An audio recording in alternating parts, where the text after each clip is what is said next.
Так быстро догорал камин. А ты смотрел, стоял один. Взор уходил куда-то вдаль, а на лице была печаль.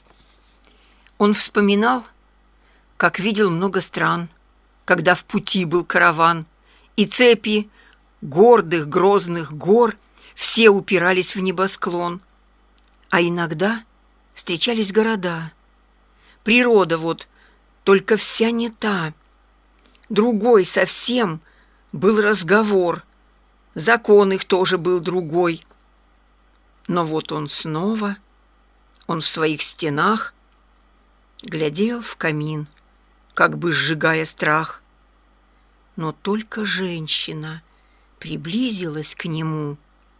Она все это время там была, в углу.